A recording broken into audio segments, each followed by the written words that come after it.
Hello दोस्तों, स्वागत है आप सभी लोगों का हमारे यूट्यूब चैनल में।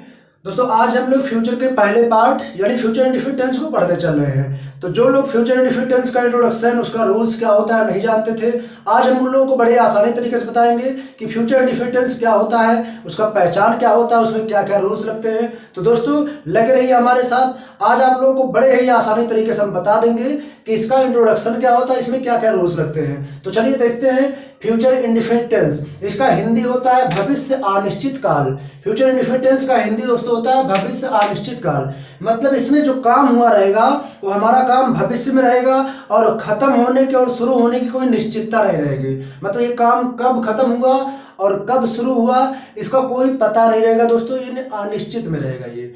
और काल मान होता है समय, ठीक है। तो चलिए आप लोग इसको कैसे पहचानेंगे, इसके वाक्य को कैसे पहचानेंगे बता दे रहे हैं। तो आप लोग हेडिंग कर लेंगे पहचान, यानी फ्यूचर इंडेफिनिट टेंस का पहचान। कैसे पहचानेंगे तो आपको बता दिया जा रहा है, जब भी किसी वाक्य के क्रिया के अंत में, तो ठीक है दोस्तों, जब भी किसी वाक्य के क्रिया के अंत में गा, गी, गे आदि शब्द आते हैं। ठीक है दोस्तों, जब भी किसी वाक्य के क्रिया के अंत में गा, गी, गे आदि शब्द आते हैं वो होता है दोस्तों फ्यूचर इंडेफिनिट टेंस। ठीक है, पहचान हमको मिल चुका है। जब भी किसी वाक्य के क्रिया के अंत में गा, गी, गे आदि शब्द आते हैं उसे हम लोग बोलते हैं फ्यूचर इंडेफिनिट टेंस। चलिए अब इसमें क्या रूल्स लगते हैं, कैसे इसको हम लोग बनाते हैं बता दे रहे हैं। आप लोग हेडिंग कर देंगे नियम, यानी इसको बनाने का नियम कैसे बनाएंगे। तो चलिए दोस्तों देखते हैं। आप लोगों को बता दिया जा रहा है कि इसका ट्रांसलेशन करते समय इसमें जो सब्जेक्ट रहेगा, सब्जेक्ट आई और वी, ठीक है। सब्जेक्ट आई और वी के साथ आप लोग हेल्पिंग वर्ब लगाएंगे शैल। ठीक है दोस्तों, आई और वी के साथ हम लोग शैल का प्रयोग करेंगे। और इसके अलावा जो अदर सब्जेक्ट रहेगा, अदर सब्जेक्ट के साथ जो है हम लोग विल का यूज करेंगे। ठीक है दोस्तों, इस टेंस में आपको सिंगुलर और प्लूरल नहीं देखना है। इस टेंस में आप लोगों को सिंगुलर और प्लूरल नहीं देखना है, बस आप लोगों को आई और वी के साथ शैल लगाना है और अदर सब्जेक्ट के साथ विल लगाना है। और इसमें होता क्या है, जो वर्ब होता है दोस्तों, इसमें वर्ब के हम लोग फर्स्ट फॉर्म का यूज करेंगे। ठीक है दोस्तों, वर्ब के फर्स्ट फॉर्म का प्रयोग किया जा रहा है। लेकिन दोस्तों आप लोगों को ध्यान रहे कि जब भी वाक्य में धमकी, आदेश, बाध्यता आदि जैसे का भाव प्रकट रहे दोस्तों, अगर वाक्य में धमकी, आदेश, बाध्यता आदि का भाव प्रकट रहे तो वहां दोस्तों ये उल्टा हो जाता है, यानी हो जाएगा आई वी के साथ विल हो जाएगा, आई वी के साथ विल हो जाएगा और अदर सब्जेक्ट के साथ जो है, अदर सब्जेक्ट के साथ दोस्तों हो जाएगा शैल। ठीक है, आप लोगों को ये ध्यान रहे, यहां पर इस टेंस में फ्यूचर इंडेफिनिट में आई वी के साथ शैल लगता है, अदर सब्जेक्ट के साथ विल लगता है और वर्ब का फर्स्ट फॉर्म तो लगना ही है। लेकिन आप लोगों को ध्यान रहे कि अगर वाक्य में धमकी का भाव पकड़, धमकी दिया जा रहा है, वाक्य में आदेश दिया जा रहा है, आदेश दिया जा रहा है और बाध्यता, बाध्यता का मतलब दोस्तों था कोई काम करवाने के लिए आपको बाध्य किया जा रहा है, तो ऐसे कंडीशंस में आई वी के साथ विल हो जाएगा और सबके साथ जो है शैल हो जाएगा। ये आपको हमेशा ध्यान रहे। ठीक है दोस्तों, चलिए अब इसका अफर्मेटिव सेंटेंस जानने की कोशिश करते हैं। आप लोग हेडिंग कर लेंगे affirmative sentence, future indefinite tense का अफर्मेटिव सेंटेंस।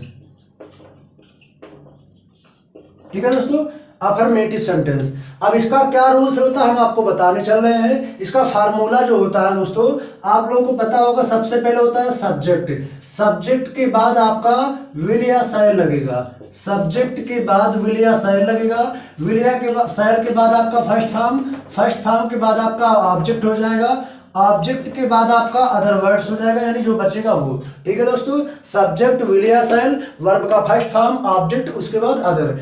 इसी तरह आपका ये फार्मूला लगा देंगे, बन जाएगा। चलिए हम आपको पहला एग्जांपल बताने की कोशिश कर रहे हैं। पहला एग्जांपल हमारा है, आज रात वर्षा होगी, आज रात वर्षा होगी।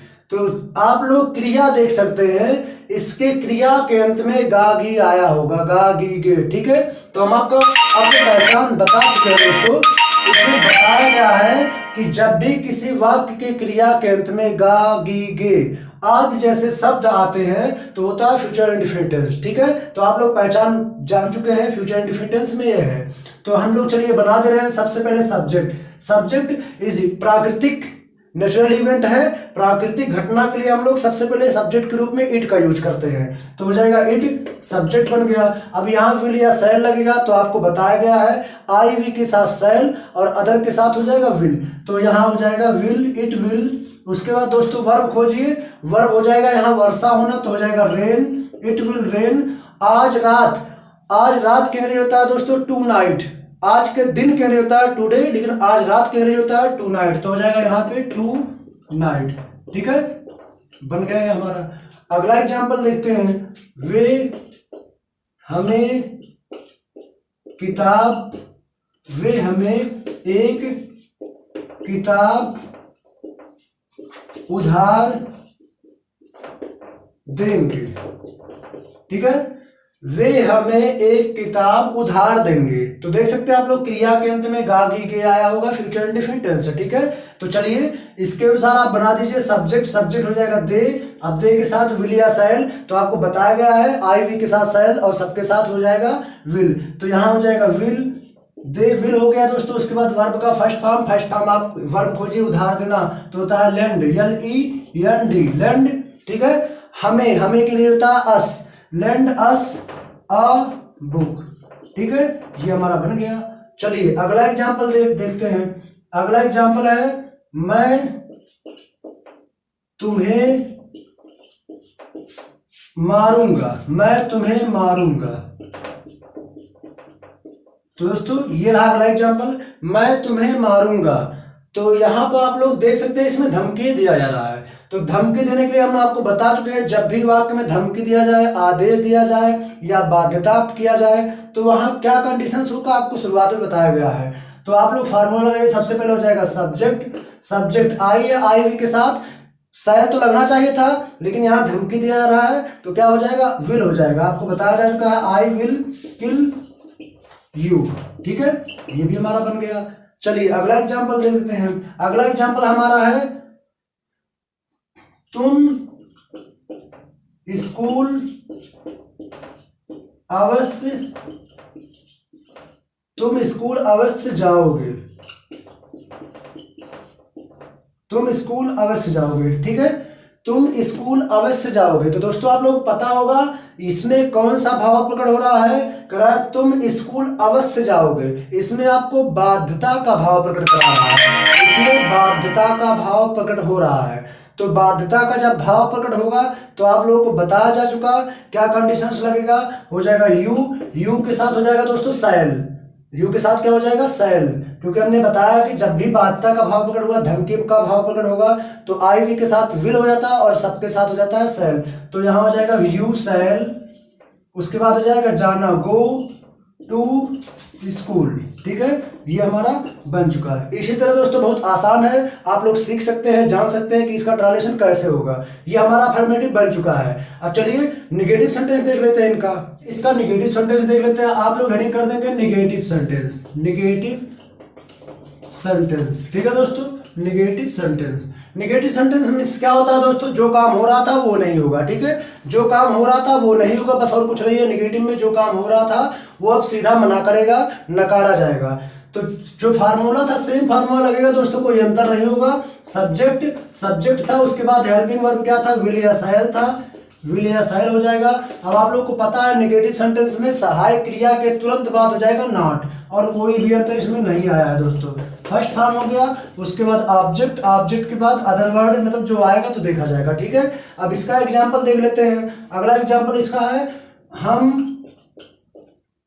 हम तुम्हारी सहायता नहीं करेंगे, हम तुम्हारी सहायता नहीं करेंगे, ठीक है दोस्तों। तो यहां क्या कर दिया जाए, हो जाएगा वी इच्छा जता रहा है, आप लोगों को पता है इच्छा जब जताता है तब भी यही कंडीशन होता है, इच्छा जता रहा हम तुम्हारी सहायता नहीं करेंगे, इच्छा जता रहा हो जाएगा we will not help you. ठीक है, ये भी बन गया। इसी तरह सारा हो जाएगा दोस्तों, कोई भी कठिन नहीं है, बस आप लोग ध्यान से देखते रहिए, सीख जाएंगे सब कुछ। अगला एग्जाम्पल दे लेते हैं। अगला एग्जाम्पल है मैं अपना पाठ नहीं याद करूंगा। ठीक है, तो हो जाएगा I shall not learn my lesson. ठीक है दोस्तों, ये भी हमारा बन गया। बहुत आसान है दोस्तों, कुछ भी इसमें नहीं है। मैं अपना पाठ नहीं याद करूंगा, I shall not learn my lesson. अगला एग्जाम्पल हमारा है वह आज तुम्हारे साथ नहीं खेलेगा। वह आज तुम्हारे साथ नहीं खेलेगा, तो ये भी आसान सा है, देख सकते हैं। हो जाएगा ही, सब्जेक्ट हो चुका है विल या शैल, हो जाएगा ही विल, इसके हेल्पिंग वर्ब के तुरंत बाद हो जाएगा नॉट, ही विल नॉट, उसके बाद क्रिया बोल दीजिए दोस्तों, क्रिया है खेलना, हो जाएगा प्ले, तुम्हारे साथ हो जाएगा विद यू। ठीक है दोस्तों, ये भी बन गया। चलिए अगला एग्जांपल देख लेते हैं। अगला एग्जांपल है मेहमान सॉरी दोस्तों, हो जाएगा मेहमान तुम्हारे घर नहीं ठहरेंगे। ठीक है दोस्तों, मेहमान तुम्हारे घर नहीं ठहरेंगे, ये वाक्य है, गा गया है, कौन सा टेंस, फ्यूचर इंडेफिनिट टेंस। तो हो जाएगा गेस्ट विल या शैल, हो जाएगा will, guest will not stay माने होता है दोस्तों ठहरना, स्टे योर होम, एट लिख सकते हैं, स्टे एट योर होम। ठीक है दोस्तों, ये हमारा बन गया। आसान सा है, कोई कठिन नहीं है। निगेटिव सेंटेंस हो चुका है, कोई अंतर नहीं, अफर्मेटिव नेगेटिव में कोई भी अंतर नहीं होता है, बस हेल्पिंग वर्ब के तुरंत बाद नॉट लग जाता है। तो दोस्तों आप लोगों को फ्यूचर इंडेफिनिट टेंस का पहचान रूल्स पता हो चुका है। चलिए अब इसका इंट्रोगेटिव सेंटेंस देख लेते हैं। इसका इंट्रोगेटिव सेंटेंस क्या होता है, पहले आप लोग हेडिंग कर लीजिए, इंट्रोगेटिव सेंटेंस।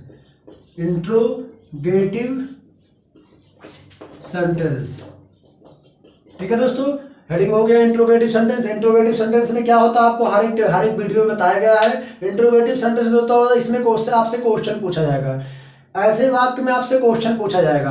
तो क्वेश्चन दो तरीके से पूछा जाता है, एक होता है यस या नो टाइप, एक होता है WS टाइप। यस या नो टाइप जब रहेगा तो क्वेश्चन वर्ड यस या नो टाइप जब रहेगा तो क्वेश्चन वर्ड पहले आएगा, अगर WS टाइप रहेगा तो क्वेश्चन वर्ड बीच में आएगा। अगर आपको हम समझाना चाहें तो बता सकते हैं कि दोस्तों जब भी वाक्य में क्वेश्चन वर्ड्स यानी क्या, क्यों, कब, कैसे, कहाँ, कौन, किसको आदि शब्द पहले आए तो आप लोग उसके अंग्रेजी नहीं लिखेंगे, उसके स्थान पे आप लोग हेल्पिंग वर्ब यानी विल या शैल का यूज करेंगे। ठीक है दोस्तों, लेकिन अगर क्वेश्चन वर्ड बीच में आता है तो उसके अंग्रेजी आप लोग सबसे पहले लिख देंगे। तो आप लोग सबसे पहले इसका फार्मूला बना लीजिए, हो जाएगा question word, QW for question word, उसके बाद हो जाएगा विल या शैल हो जाएगा। उसके बाद आप लोग सब्जेक्ट लिखेंगे, क्वेश्चन वर्ड, विल या शैल, सब्जेक्ट वर्ब का फर्स्ट फॉर्म तो रहेगा ही, फर्स्ट फॉर्म के बाद हो जाएगा ऑब्जेक्ट के बाद हो जाएगा अदर वर्ड, उसके बाद हो जाएगा क्वेश्चन मार्क। ठीक है दोस्तों, ये रहा हमारा इसका फार्मूला, इसे हम बनाएंगे। तो चलिए पहला एग्जांपल देख लेते हैं। पहला एग्जांपल है क्या तुम इस नहर में तैरोगे। ये एग्जांपल हमारा है क्या तुम इस नहर में तैरोगे। तो आप लोग क्वेश्चन वर्ड खोज दीजिए, इसमें क्वेश्चन वर्ड है क्या, तो जब भी क्वेश्चन वर्ड पहले आए उसके अंग्रेजी आप लोग नहीं लिखेंगे। ठीक है दोस्तों, इसको हम यस या नो टाइप क्वेश्चन बोलते हैं। कह रहा है क्या तुम इस नहर में तैरोगे, हाँ या ना में जवाब देंगे तो इसको बोलते हैं यस या नो टाइप क्वेश्चन। तो जब भी यस या नो टाइप क्वेश्चन रहे दोस्तों तो हम हेल्पिंग वर्ब से काम शुरू करते हैं, मतलब विल या शैल से काम चालू करेंगे। तो विल या शैल लगेगा, वो हमको सब्जेक्ट बताएगा। सब्जेक्ट क्या है, जब भी आई भी रहे तो शैल और जब भी अदर सब्जेक्ट रहे तो विल। तो यहाँ यू है तो यहाँ विल या शैल, तो हो जाएगा विल सब्जेक्ट, सहायक क्रिया हो चुका है दोस्तों। उसके बाद क्या हो जाएगा सब्जेक्ट, सब्जेक्ट क्या है यू। उसके बाद वर्ब, वर्ब खोजिए आप लोग तैरना, स्विम, स्विम मन होता है तैरना, ठीक है। उसके बाद इस नहर में हो जाएगा इनटू दिस कैनल, ये हमारा बनेगा, ठीक है। इसी तरह बन जाएगा। आगे देखते हैं, इस जग को दूध से कौन भरेगा, ठीक है दोस्तों। इस जग को दूध से कौन भरेगा, तो हमारा आपके पास क्वेश्चन वर्ड बीच में आ चुका है, क्वेश्चन वर्ड बीच में आ चुका है दोस्तों। तो क्वेश्चन वर्ड जब भी बीच में आए, यही है क्वेश्चन वर्ड यही है दोस्तों। तो जब भी क्वेश्चन वर्ड बीच में आए उसके अंग्रेजी सबसे पहले लिख दीजिए। जब भी क्वेश्चन वर्ड बीच में आए उसके अंग्रेजी सबसे पहले लिख दीजिए, यानी काम यहां चालू कर दीजिए। हो जाएगा क्वेश्चन वर्ड हु, विल या शैल, तो यहां लगना चाहिए विल।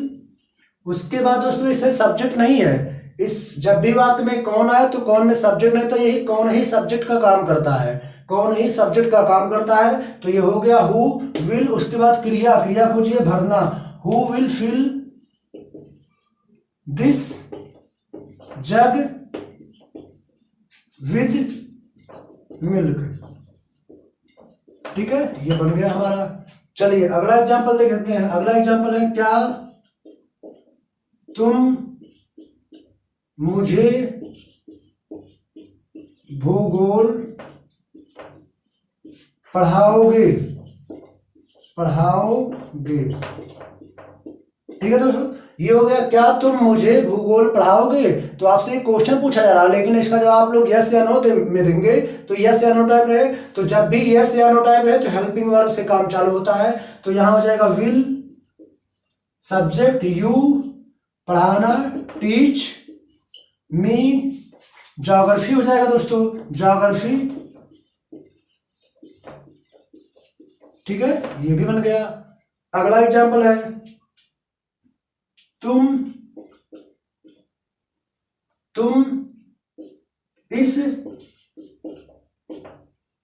इस गंदे शहर में कैसे रहोगे, ठीक है दोस्तों।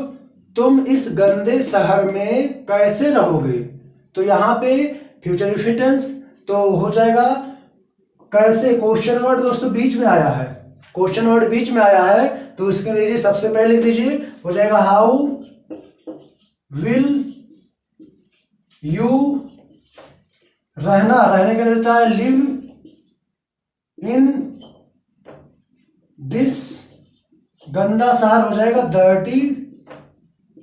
डर्टी सिटी, ठीक है दोस्तों। इसी तरह हमारा फ्यूचर इंफिनिटिव कंप्लीट हो जाता है, ठीक है दोस्तों। आप लोगों को इसमें पहचान रूल्स मिल चुका है।